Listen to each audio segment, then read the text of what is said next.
Australia അവരുടെ ഏകദിന ചരിത്രത്തിലെ ഏറ്റവും ഉയർന്ന സ്കോറാണ് കഴിഞ്ഞ ദിവസം ഇന്ത്യയുടെ വനിതാ ടീമിനെതിരെ അവർ നേടിയത്.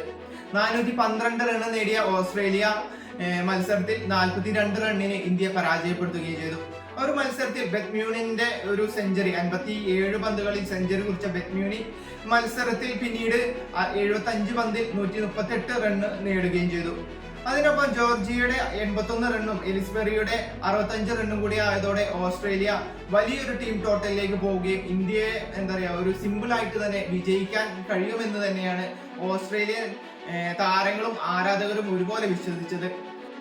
പ്രതീക റാവൽ 10 റണ്ണിലും ഹെർലിംഗ് ഡിയോള് 11 റണ്ണിലും പുറത്തായതോടെ ഓസ്ട്രേലിയ അവരുടെ വിജയം പെട്ടെന്ന് തന്നെ ആക്കാം എന്ന് സ്വപ്നം കണ്ടു തുടങ്ങി. ആ ഒരു സമയത്ത് മറ്റൊരു സ്ട്രൈക്കിൽ ഉണ്ടായിരുന്നത് സ്മൃതി മന്ദനയാണ്. എന്നാൽ സ്മൃതി മന്ദന അങ്ങനെ ഒരു വിട്ടുകൊടുക്കാൻ തയ്യാറായിരുന്നില്ല. കാരണം ഒരു ദുർഘട ഘട്ടത്തിൽ അല്ലെങ്കിൽ പ്രതിരോധ ഘട്ടത്തിൽ ഇന്ത്യയെ കൈപിടിച്ചുയർത്താൻ കഴിയുന്ന ഒരു താരമാണ് സ്മൃതി മന്ദന. ആ ഒരു മത്സരത്തിൽ 50 പന്തുകളിൽ സെഞ്ചുറി പൂർത്തിയാക്കാനും സ്മൃതി മന്ദനയ്ക്ക് കഴിഞ്ഞു. ഒരു ഏകദിനത്തിൽ ഇന്ത്യൻ താരം നേടുന്ന ഏറ്റവും വേഗതയേറിയ സെഞ്ചുറിയാണ് കഴിഞ്ഞ ദിവസം സ്മൃതി മന്ദന സ്വന്തമാക്കുന്നത്. അത് വനിതാ ക്രിക്കറ്റ് ടീം എന്നത് മാത്രമല്ല, പുരുഷ ടീമുകളിൽ നിന്ന് നോക്കുമ്പോഴും സ്മൃതി മന്ദന തന്നെയാണ് അതിൽ ഒന്നാമത് നിൽക്കുന്നത്. 13 ഓസ്ട്രേലിയക്കെതിരെ നേടിയ 52 പന്തുകളിൽ സെഞ്ചുറി നേടിയ കോഹ്ലിയെ മറികടന്നുകൊണ്ടാണ് സ്മൃതി മന്ദന ഈ ഒരു റെക്കോർഡ് സ്വന്തമാക്കുന്നത്.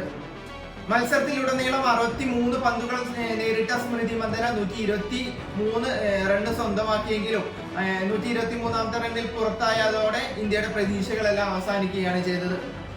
എന്നാൽ 58 പന്തിൽ 72 റൺ നേടി ദീപ്തി ശർമ്മ പൊരുതി നോക്കിയെങ്കിലും ഇന്ത്യക്ക് ഒരു വിജയഭാഗ്യം ഉണ്ടായില്ല എന്ന് തന്നെ പറയാം.